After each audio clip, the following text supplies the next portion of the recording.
So how did you hook up with Alice Cooper? Alice Cooper, Eric Singer. Oh, Eric Singer, me, and Gilby had a little blues because band. at one time Eric was doing both gigs. He was doing Kiss and Alice Cooper. And Alice Cooper. Yeah. I was in the band with Pete Friesen, Ryan Roxy, Eric Dover. Yeah, and Ryan's still there. Ryan came back. Ryan left. Okay. He went to Sweden, got married, had kids. Yeah. And then he's back in the fold. Yeah. Alice always had great bands. Mm-hmm. You know, he's had a lot of different players. But Kip Winger was in his band. Yeah. A lot of different players. Yeah. But Eric Singer goes, "Hey man, let me give you." Alice is going to do a new tour. He was going to be, because the last tour was the circus tour that he had done. Yeah. He was taking a break, recording a new record with Bob Marlette. Yeah. And it was going to be called Brutal Planet. It was like the destruction of Earth, kind of like Road Warrior. Yeah. So we all had to get these costumes made that were like, what's the guy, Mel Gibson at Road Warrior? We had to look like that. With what year was that? 2000? Maybe. Okay. 2000, maybe. Well, so you were on a streak there, going from. I was. It was, and it's funny because you go from Guns N' Roses, which is big, to Alice Cooper, who was just below. wasn't as. So we weren't playing the same venues. Yeah, not too many bands were at the level of Guns N' Roses. No, I mean, when you knew you were in a big band when you flew in your own plane and you flew over the gig. Yeah. You go, oh, there's our gig. It was a big stadium. Yeah, that's big. Yeah, you know. Yeah. So, did you get to record with Alice? Here and there. The last record that he did was with Bob Marlette. Bob Marlette used his guys. Yeah, but I did odds and ends with Alice. Stuff like that. I've done, and the same thing with Slash and Duff. All those guys had solo albums. I played on all their solo. I played on every Gilby Clarke record. Yeah. And how long were you in Alice? How many years? I did Brutal Planet, 2 years for that, and the Dragontown tour, about 4 years. 3-4 years, because he had Brutal Planet, then he released Dragontown, which is Dragontown was a suburb of Brutal Planet. It's like that's what he called it. So it was the same destruction of Earth, kind of thing, and there was this little town called Dragontown. Yeah. Now, I believe the first time I ever met you was at Rock and Roll Fantasy Camp. Was that the first time? Yeah, I think right now you're the oldest. You've been there the longest. I'm the longest. I'm probably the oldest too. But I'm the oldest. But you're the longest running. Well, we'll do it. We'll talk about that after the tape is off. I started in 05. 05. I started in 7. 05 because that was I keep all the folders from every rock and roll camp I've done. So I've got boxes of stuff. Yeah, I started a couple of years after you. Yeah. I think Kulik may have come in. I got in because Jack Blades. Yes, Bruce Kulik got me in. Jack Blades asked me, "Hey, I'm doing this thing called Rock and Roll Fantasy Camp." Yes, and he goes, "Would you be interested?" I went, and you know how that came about. I was playing with Alice Cooper, and Alice Cooper's he does a thing called Christmas pudding. The pudding, and Jack Which Blades, is a charity event. It's a charity event every exactly. Christmas raises season, for his the Rock Foundation, Solid as a Rock. Solid Rock Foundation, which is the Christian thing, whatever. Jack Blades and Night Ranger was playing on the show, and that's where I met Kelly Keegan and Jack Blades. And Jack Blades, great guy, man. Yeah, just asked me, "Hey, would you be interested in doing this rock camp thing?" I went, what are you talking about? He explained it. Sure, it sounds like fun. And I took to it as you did, and it's for people that don't know it, and they should look into it because it is a really great. I mean, for anybody who's out there who's Rock and Roll Fantasy Camp, if you ever want to do one of the coolest things in your whole life, if you have any musical inclination, and you and I, we've met some of our best new friends. We met them at the camp. That's right, man. As a matter of fact, friends, right? The reason why we're here doing Bank is because of Jim Carter. That's right. We actually met at Rock and Roll Fantasy Camp. He was in your band. Yeah, and Jim Carter is the founding member of Bank. Right.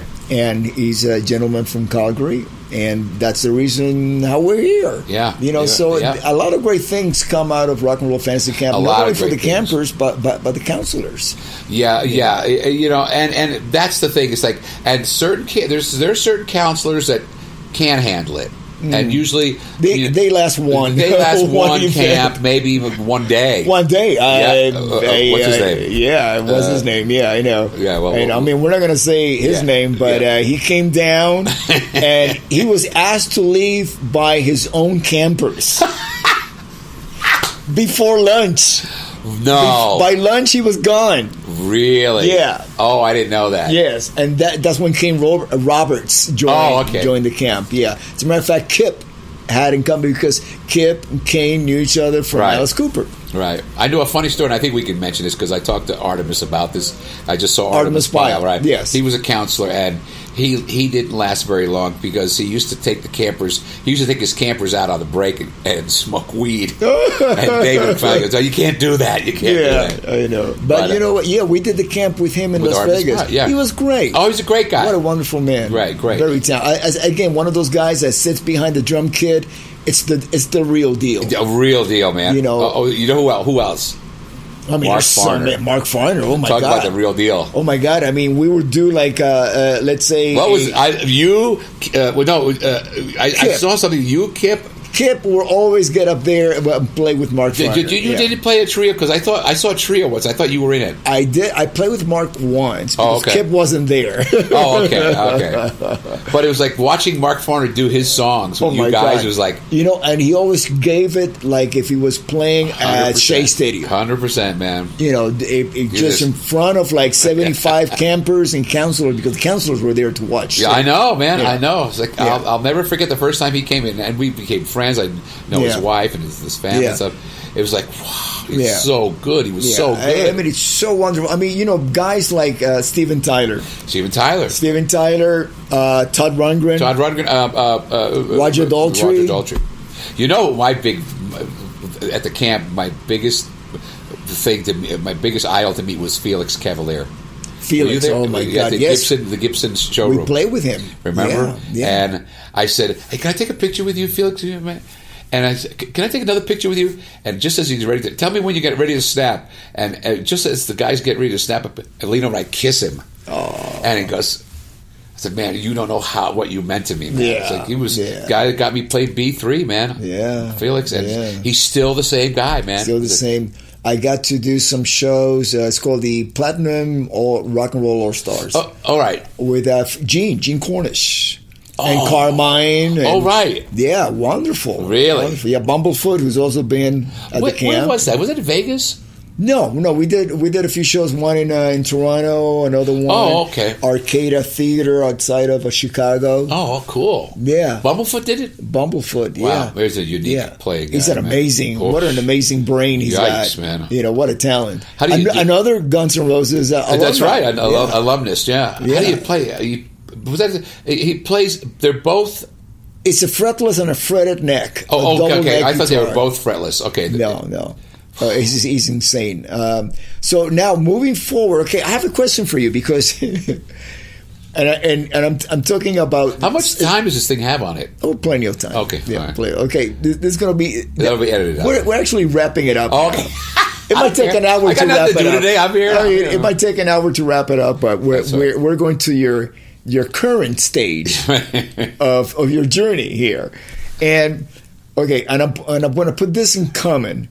Slash's studio in his house. That's right. Okay, you work with two artists in that same studio who happen to own the house. That's right. That studio that came along with the house. That's right. That's right. Okay, so how was the trend? How did you go from playing with Slash to playing with Billy Bob Thornton and the Boxmasters? Slash had a house over there in Roxbury, and in Beverly Hills. Yeah, a beautiful house.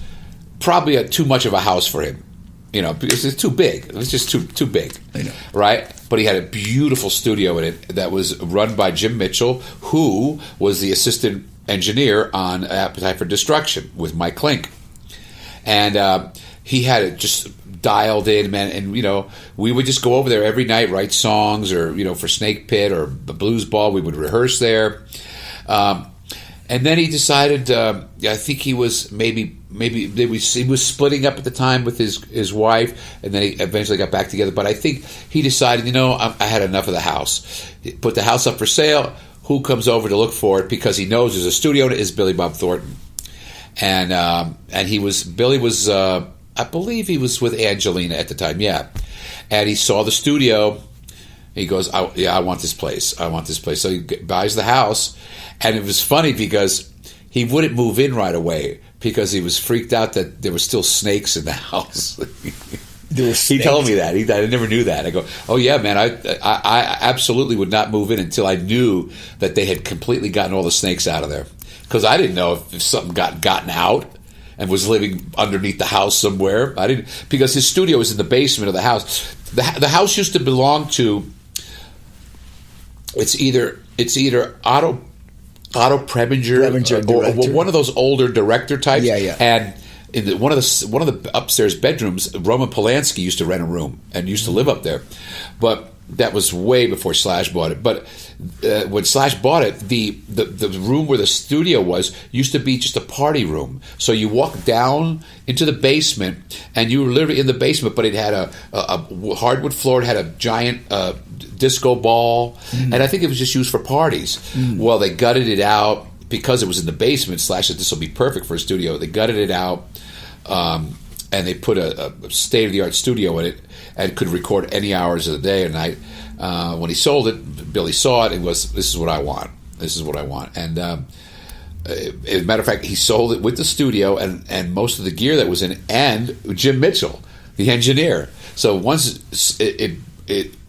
Billy Bob started to own it, Jim Mitchell kind of still was the working engineer for the studio. And did Jim bring you into the band? Jim, yeah, because he knew me from Guns. Yeah. And he goes, I'm working with Billy Bob Thornton, and I helped Billy get all of the B3s, the Wurlitzers, and everything, all the gear that he owns for the keyboard wise, and that was it. I just went from there, and I would come over, and then Billy started coming over to Alice Cooper shows to see the shows, and he goes, well, I'm going to be doing a tour. Are you interested? And I thought, you know what?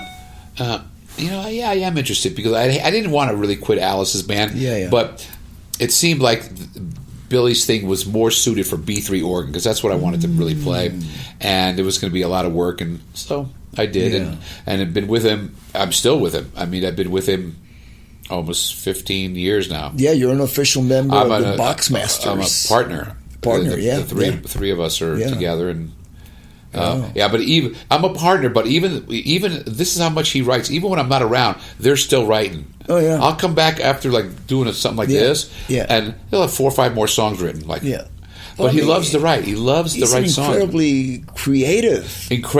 Well, he's creative in so many ways. I mean, we even when we went on the bus, man. I've got songs we've recorded right on phones, and we goes, "You get this down real quick. I'll be sleeping." Yeah. He goes, "Hey Ted, where's your phone?" Yeah. I'll give him my phone. He just records something. He's such a great storyteller with songs and scripts, movie script, television episodes, right? Whatever. Does he do the same thing on the road? Let's say you guys are sitting in the front or the back lounge, and he starts telling you a story. Does he do that? Yeah, he'll start telling us a story, and it's happened a couple of times where he'll tell us some story about somebody in his life, and then we just sit back and go, "Wow, that's an amazing story," but it's always like, "Wow, we should make this a song." If for some reason it never comes to that, because he's already writing stories. Yeah. So it's just another story for us. Yeah. So probably that's what makes it such a seamless transition from him being an actor to being a musician. Because it's all about storytelling. It's all about storytelling. I mean, he plays these little jokes on us when we're on the road because he's such a good actor. You forget. Once you're playing with a guy for so long, you forget who he is on the outside. Yeah. He's just my friend. It's my friend Billy Bob Thornton. He makes these really great movies too. Yeah. Well, we'll be pulled over by the police or something because we got a bad bus light, and Billy will go out. Let me take care of it. If they'll see me, they'll let us go. He goes out there, and he's out there for a while. We're just sitting there going, "Man, what's going on out there?" All of a sudden, the police officer comes up on the bus, and he's got Billy Bob in handcuffs, and he's going, "Hey guys, we're gonna have to we're gonna have to give them all a pot that's on the bus and stuff like that. So, funny. Anybody else got weed here? And then the stupid new guys in the band. Well, I got some, and then all of a sudden.